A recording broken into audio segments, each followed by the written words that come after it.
మహాభారత యుద్ధంలో పాండవులు గెలవడానికి కారణం కేవలం వారి ధర్మం లేదా శ్రీకృష్ణుడి మార్గదర్శకత్వం మాత్రమే అంటే మనం నిజంగా నమ్మగలమా?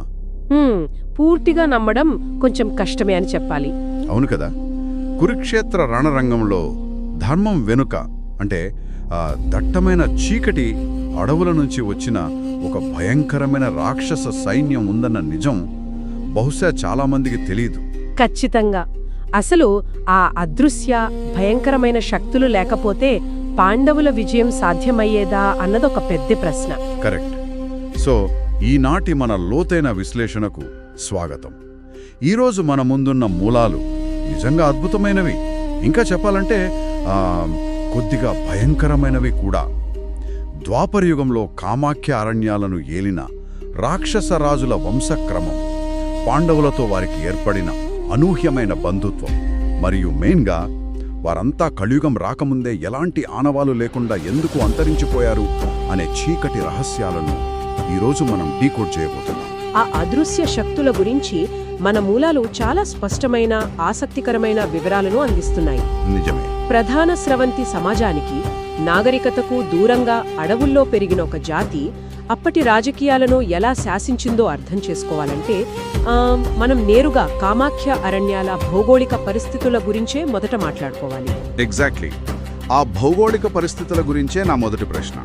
అంటే ద్వాపరయుగంలో ఈ రాక్షసరాజులకు ప్రధాన కేంద్రం కామాఖ్య అరణ్యాలు కదా. హిడింబాసుడు, ఆ తర్వాత అతని చెల్లి హిడింబి, ఆ తర్వాత ఘటోత్కచుడు. అవును, ఒకే వంశం. రైట్, ఒకే వంశం ఈ ప్రాంతాన్ని సుదీర్ఘకాలం పాలించింది. దీన్ని చూస్తుంటే ఆ అడవి కేవలం వారు నివసించే స్థలం మాత్రమే కాదు, ఒక అభేద్యమైన మరియు ఒక రహస్యమైన కోటలా అనిపిస్తోంది. ఖచ్చితంగా. బయటి ప్రపంచానికి అసలు వెళ్లడానికి వీల్లేనదిగా కనిపించే అడవి వీరికి మాత్రం ఇంత సురక్షితమైన సామ్రాజ్యంగా ఎలా మారిందంటారు? కరమైన విషయమేంటంటే ఆ అడవులు కేవలం చెట్లతో నిండిన ప్రదేశాలు కావు, అదొక సంక్లిష్టమైన భౌగోళిక చిక్కుముడి. అంటే దారి దొరకని చిక్కుముడి లాంటిదా? అవును. కామాఖ్య అరణ్యాల వాతావరణం గురించి మన మూలాల్లో ఉన్న వర్ణనలు గమనిస్తే సూర్యరశ్మి నేలను తాకలేని దట్టమైన అంధకారం, విషపూరితమైన వృక్ష సంపద మరియు అడుగడుగునా పొంచి ఉన్న క్రూర జంతువులు. అబ్బా, వింటుంటేనే భయంగా ఉంది. అదే కదా. అప్పటి ప్రధాన స్రవంతి రాజ్యాలైన హస్తినాపురం లేదా మగధ సైన్యాలు ఎలా యుద్ధం చేస్తాయి? మైదాన ప్రాంతాల్లో రథాలు మరియు వ్యూహాలతో యుద్ధం చేయడానికి అలవాటు పడినవి. అవును, ఓపెన్ ఫీల్డ్ లో కదా వాళ్ళు చేసేది. కరెక్ట్. ఆ సైన్యాలకు ఈ కామాఖ్య అడవుల వాతావరణం ప్రాణాంతకం. కానీ ఈ రాక్షస జాతులకు ఆ చీకటి, ఆ వాతావరణం ఒక సహజ సిద్ధమైన కవచంలా పనిచేసింది. అంటే వాళ్ళు ఆ చీకటిని, ఆ క్రూరమైన ప్రకృతిని తమ ఆయుధంగా మలుచుకున్నారన్నమాట. ఇతరులకు భయంగా అనిపించేది వీరికి రక్షణ వ్యవస్థగా మారింది. ఎగ్జాక్ట్లీ. సాధారణంగా మనము రాక్షసులు అనగానే వాళ్లకు ఏవో మాయాశక్తులున్నాయని, గాలిలో ఎగురుతారని అనుకుంటాం. కానీ ఇక్కడ విశ్లేషిస్తే అర్థమయ్యేది ఏమిటంటే వారి అసలు బలం మాయ కాదు, తమ భౌగోళిక పరిస్థితులపై వారికున్న అద్భుతమైన పట్టు. దానికి తగ్గట్టుగా వారు పరిణామం చెందడమే వారి అసలు బలం. కరెక్ట్గా చెప్పారు. ఆధునిక సైనిక పరిభాషలో చెప్పాలంటే వారు గెరిల్లా యుద్ధ తంత్రానికి, అదేనండి గెరిల్లా వార్ఫేర్కి ఆద్యులు. Wow, guerrilla warfare. అవును. తమ శత్రువులు రానేని ప్రాంతాన్ని ఎంచుకోవడం, అక్కడి వనరులనే ఆయుధాలుగా చేసుకోవడం వారి సుదీర్ఘ మనుగడకు కారణం. ఏ బయటి రాజ్యము ఆ అడవి వైపు కన్నెత్తి చూడటాన్ని కూడా సాహసించలేని స్థాయికి వారు ఆ భౌగోళిక అనుకూలతను వాడుకున్నారు. అద్భుతం. అయితే సరే, దీన్ని కాస్త విడమర్చి చూద్దాం. కేవలం ఒక అభేద్యమైన భౌగోళిక కోట మాత్రమే తరతరాల పాటు ఒక వంశాన్ని కాపాడలేదు కదా. నిజమే. కేవలం భౌగోళిక రక్షణ సరిపోదు. అదే, వారికి ఒక బలమైన తాత్విక లేదా ఆధ్యాత్మిక పునాది కూడా అవసరం ఉంటుంది. ఇక్కడే మన మూలాల్లో ఉన్న అహిలావతి ప్రస్తావన చాలా ఆసక్తికరంగా అనిపిస్తుంది. అవును, అహిలావతి పాత్ర చాలా కీలకం. ఈమె కామాఖ్యాదేవికి మహాభక్తురాలని, ఆమె ఆశీర్వాదం పొందిన రాక్షస స్త్రీ అని చెప్తారు కదా. అంతకంటే ఆశ్చర్యకరమైన విషయమేంటంటే సాక్షాత్తు శ్రీకృష్ణుడే స్వయంగా ఆమెను ప్రశంసించాడని కథలు చెప్తున్నాయి. అవును, ఇది చాలా మందికి తెలియని విషయం. ఇది చదివినప్పుడు నాకొక బలమైన సందేహం వచ్చింది. సాధారణంగా కథల్లో రాక్షసులంటే చెడ్డవారు అనే ముద్ర ఉంటుంది కదా. పైగా కృష్ణుడు ధర్మ సంస్థాపన కోసం వచ్చాడు. మరి ఒక రాక్షస స్త్రీని ఒక గొప్ప భక్తురాలుగా ఎందుకు ప్రశంసించినట్లు? ఇందులో దాగిన ఏదైనా రాజకీయ వ్యూహముందా, లేదా మనం అర్థం చేసుకోలేని ఇంకేదైనా కోణముందా? రాజకీయ వ్యూహం కంటే ఇక్కడ ఒక లోతైన తాత్విక మరియు సామాజిక అంశం ఉంది. భారతీయ పురాణాల్లో మంచి మరియు చెడుల మధ్య గీత ఎంత సన్నగా ఉంటుందో మనం ముందుగా అర్థం చేసుకోవాలి. ఆ కాలపు సమాజం వీరిని రాక్షసులని ఎందుకు పిలిచిందో మనం డీకోడ్ చేయాలి. ఎందుకు పిలిచారంటారో? వాళ్ళ జీవన శైలి భిన్నంగా ఉండటం వల్ల. ఎగ్జాక్ట్లీ. వేదకాలపు ప్రధాన స్రవంతి సమాజం అగ్నిహోత్రాలు, క్రమబద్ధమైన మంత్రాలు, యజ్ఞాలతో కూడిన ఒక పద్ధతిని పాటించేది. దానికి పూర్తి భిన్నంగా, ప్రకృతికి దగ్గరగా అడవుల్లో ఉండే ఒక ప్రాచీన, స్వదేశీ జ్ఞాన సంపదకు వారసులు ఈ కామాఖ్య అరణ్యవాసులు. ఓ, అంటే వాళ్ల పూజా విధానం వేరుగా ఉండేదన్నమాట. అవును, వారి పూజా విధానం భిన్నంగా ఉంటుంది. రాక్షస వంశంలో పుట్టినప్పటికీ అహిలావతి ఆచరించిన ఆ భిన్నమైన మార్గమే తంత్ర సాధన. ఒక్క నిమిషం, ఆ పదం దగ్గరే నాకొక స్పష్టత కావాలి. సాధారణంగా తంత్ర విద్యలు, మాంత్రిక శక్తులు అంటే మనం సినిమాల్లో చూసే చేతబడులు లేదా ఎదుటి వారిని నాశనం చేసే చీకటి విద్యలు అని అనుకుంటాం కదా. చాలా మంది అలాగే అనుకుంటారు. అదే ఇక్కడ మూలాలు చెబుతున్న తంత్రశక్తుల అర్థం ఏమిటి అసలు? అదే చాలా పెద్ద అపార్థమండి. ప్రాచీన కాలంలో తంత్రం అంటే విధ్వంసం కాదు. తంత్రం అంటే ప్రకృతిలోని, విశ్వంలోని అదుపు చేయలేని ముడి శక్తులను, అంటే రా అండ్ కేయాటిక్ ఎనర్జీస్ ఆఫ్ నేచర్ని అర్థం చేసుకోవడం. రా ఎనర్జీస్నా? అవును. ఆరాధన ద్వారా ఆ శక్తులను తమలోకి స్వీకరించే ఒక అత్యున్నతమైన, సంక్లిష్టమైన సాధనా విధానమే తంత్రం. కామాఖ్య అడవుల్లో ఆ అరాచకమైన, వన్యమైన ప్రకృతిని వారు నిత్యం చూస్తుంటారు కాబట్టే అహిలావతి ఆ ముడిశక్తులకు ప్రతిరూపమైన కామాఖ్య దేవిని ఉపాసించింది. వావ్, ఇది చాలా లాజికల్గా ఉంది కదా. ఆమె అపారమైన భక్తి వల్లనే కామాఖ్య అడవుల్లో తంత్రశక్తుల ఆలయాలకు ప్రాణం పోయబడింది.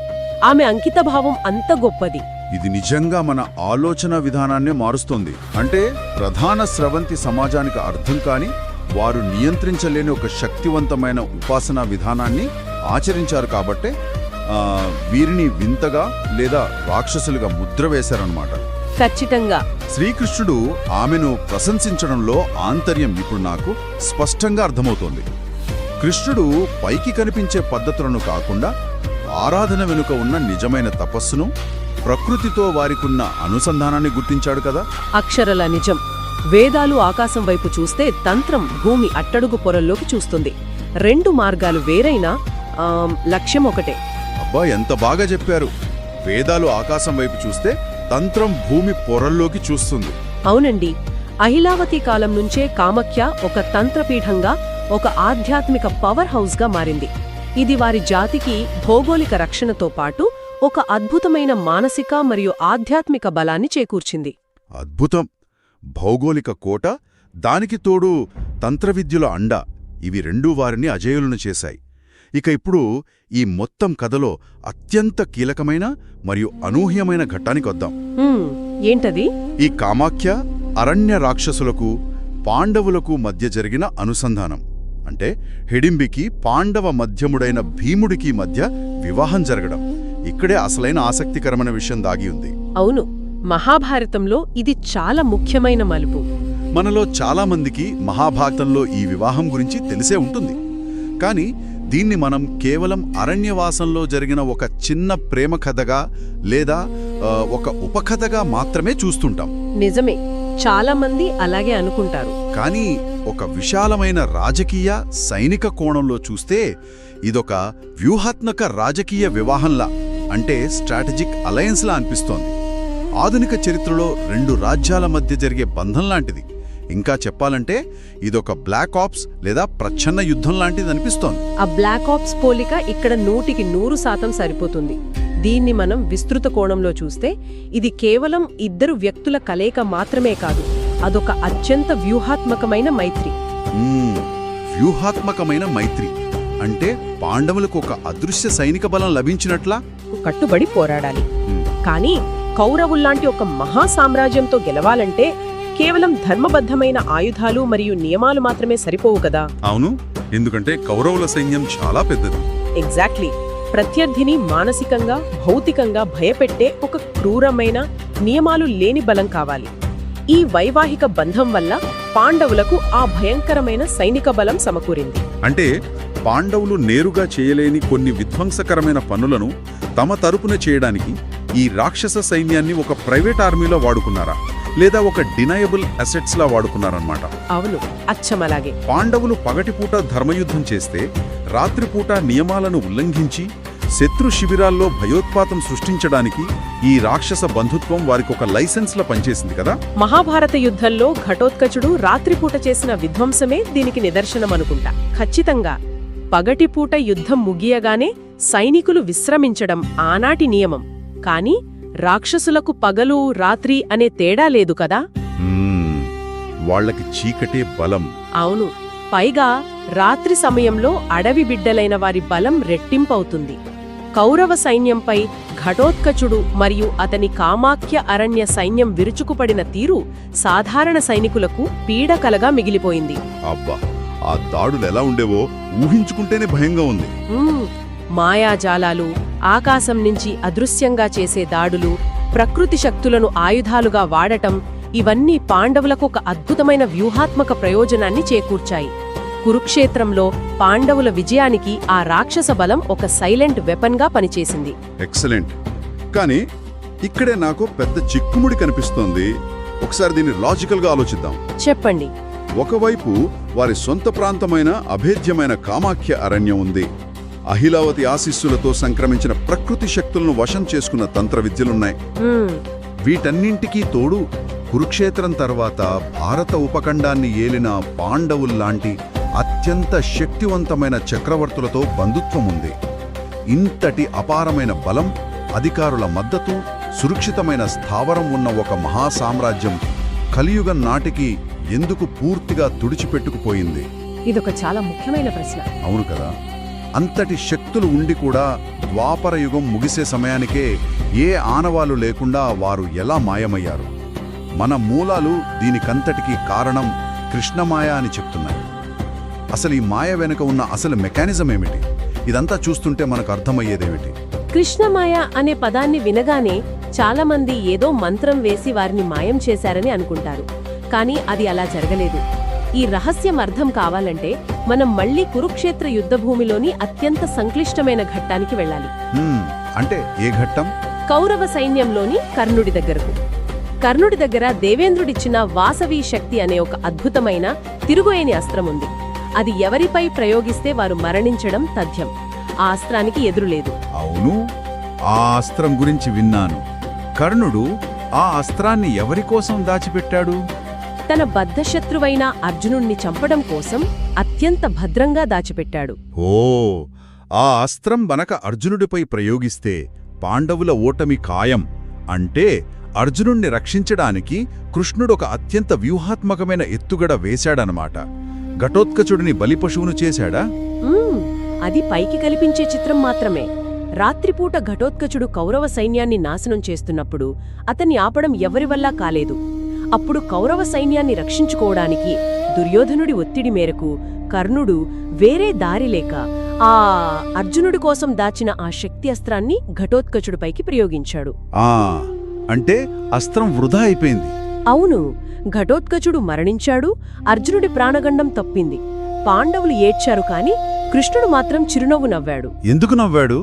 కేవలం అర్జునుడు బతికాడనా? అదు, ఎందుకంటే కృష్ణుడు కేవలం అర్జునుడిని మాత్రమే రక్షించలేదు, ఒకే దెబ్బతో రాబోయే యుగాన్ని కూడా రక్షించాడు.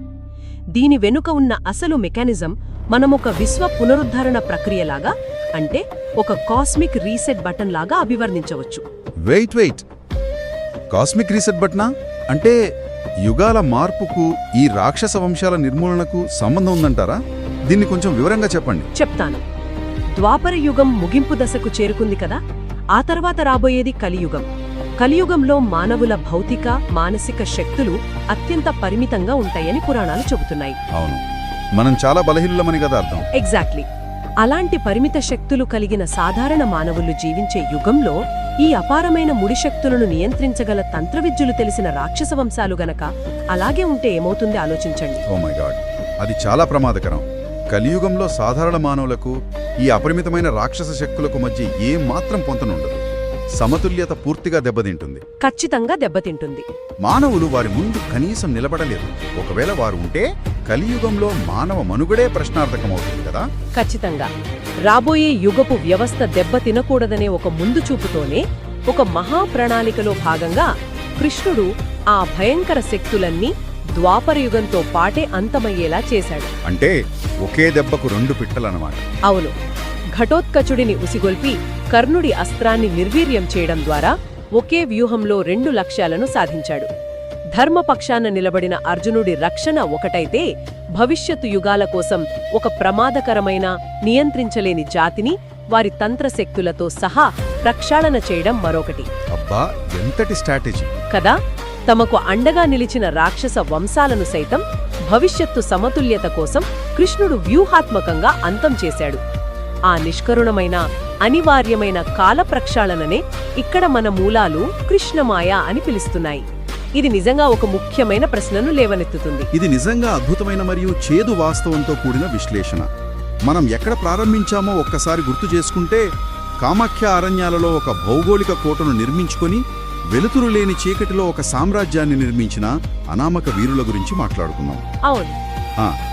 అహిలావతి రూపంలో ప్రకృతిలోని అరాచక శక్తులను పూజించిన ఆ ప్రాచీన తంత్ర ఉపాసనా విధానం గురించి చర్చించాం. ఆ తర్వాత పాండవులు ఆ అడవి బిడ్డలతో పెట్టుకున్న ఆశ్చర్యకరమైన బంధం ఒక బ్లాక్ ఆప్స్ తరహా ప్రచ్ఛన్న యుద్ధంగా ఎలా మారిందో కూడా విశ్లేషించాం. కరెక్ట్. మరియు చివరకు ఎంతటి అపారమైన శక్తులున్నా, పాండవుల వంటి చక్రవర్తుల బంధుత్వం ఉన్నా సరే, కాలచక్రం లేదా కృష్ణమాయ ముందు ఎవరైనా తలవంచాల్సిందే అని అర్థం చేసుకున్నాం. ఒక కాస్మిక్ రీసెట్ ద్వారా ఆ వంశాలు మొత్తం కలియుగానికి ముందే ఎలా అంతరించిపోయాయో చూశాం. అవునండి. ఈ మొత్తం విశ్లేషణ వింటున్న ప్రతి ఒక్కరూ గమనించాల్సిన విషయమేమిటంటే, చరిత్రలో శత్రువులు మరియు మిత్రుల మధ్య వ్యత్యాసం ఎప్పుడూ ఒకేలా ఉండదు. పరిస్థితులను బట్టి ఆ గీతలు చెరిగిపోతాయి. అలాగే ఒకప్పుడు లోకాన్ని శాసించేంతటి బలమున్నప్పటికీ, కాలం డిమాండ్ చేసినప్పుడు, యుగధర్మం మారినప్పుడు ఎంతటి వారైనా అంతరించిపోక తప్పదు కదా. నిజమే. చరిత్ర ఎప్పుడూ మనం అనుకున్నట్లు ఒక సరళ రేఖలో సాగదు. శత్రువులు ఎప్పుడు వ్యూహాత్మక మిత్రులుగా మారుతారో, ఆ మిత్రులనే కాలం ఎలా తన అవసరం కోసం బలి తీసుకుంటుందో చెప్పడానికి ఈ కామాఖ్య అడవుల రాక్షస వంశాల కథే ఒక గొప్ప ఉదాహరణ. ఖచ్చితంగా. అయితే ముగించే ముందు ఈ సంక్లిష్టమైన చీకటితో నిండిన చారిత్రక లోరెలోకి మళ్లీ తొంగి చూస్తే, నా మెదడులో ఆలోచింపజేసే ఒక విచిత్రమైన కోణం మెదులుతోంది. అదేంటి? కృష్ణమాయ ద్వారా ద్వాపరయుగంలోని ఆ రాక్షస వంశాలను, వారి తంత్రశక్తులను అంతం చేశారని అనుకున్నాం. కలియుగానికి మార్గం సుగమం చేయడానికి ఒక కాస్మిక్ రీసెట్ బటన్ నొక్కారని చెప్పాం. అంతా ఒక పద్ధతి ప్రకారం డిలీట్ చేయబడిందని నమ్ముతున్నాం. అవును, నమ్ముతున్నాం. కానీ మనం మన కంప్యూటర్ సిస్టమ్స్ని రీసెట్ చేసినప్పుడు కొన్ని అత్యంత ముఖ్యమైన ఫైల్స్ని భవిష్యత్తు అవసరాల కోసం ఎక్కడో ఒక చోట డీప్గా హైడ్ చేసి ఉంచుతాం కదా. అవును కదా. ఒకవేళ ఈ కాస్మిక్ ప్రక్షాళనలో కూడా అంతా నిజంగా తుడిచిపెట్టుకుపోలేదేమో. భవిష్యత్తులో ఎప్పుడో ఒకప్పుడు ప్రపంచానికేదో ఒక భారీ ముప్పొచ్చినప్పుడు, ప్రకృతికే ప్రమాదం వాటిల్లినప్పుడు మళ్లీ ఆ ముడిశక్తులు అవసరముంటాయనే ఉద్దేశంతో ఆ కామాఖ్య అడవుల అట్టడుగుల ఆ దట్టమైన చీకట్లో ఇంకెన్ని ప్రాచీన తంత్ర రహస్యాలు లేదా శక్తి కేంద్రాలు ఉద్దేశపూర్వకంగానే ప్రపంచానికి తెలియకుండా దాచబడి ఉన్నాయో కదా. వావ్, ఇది నిజంగా ఆలోచించాల్సిన విషయమే. అదే కదా. నీటికి అస్సాంలోని ఆ కామాఖ్య ఆలయం చుట్టూ ఉన్న ఆ దట్టమైన అడవుల్లోకి వెళితే ఆ ప్రాచీన శక్తుల ప్రకంపనలు, ఆనాటి రాక్షస వంశాల అదృశ్య పాదముద్రలు ఇంకా సజీవంగానే ఉండి ఉంటాయేమో. ఒక్కసారి ఆలోచించండి. వినేవాళ్లందరూ ఈ ప్రశ్నను తమలోనే ఉంచుకొని విశ్లేషించుకోవాలి. ఈ ఆలోచనతో ఈనాటి మన ఈ లోతైన విశ్లేషణను ముగిద్దాం. మరో అద్భుతమైన అంశంతో మళ్ళీ కలుద్దాం.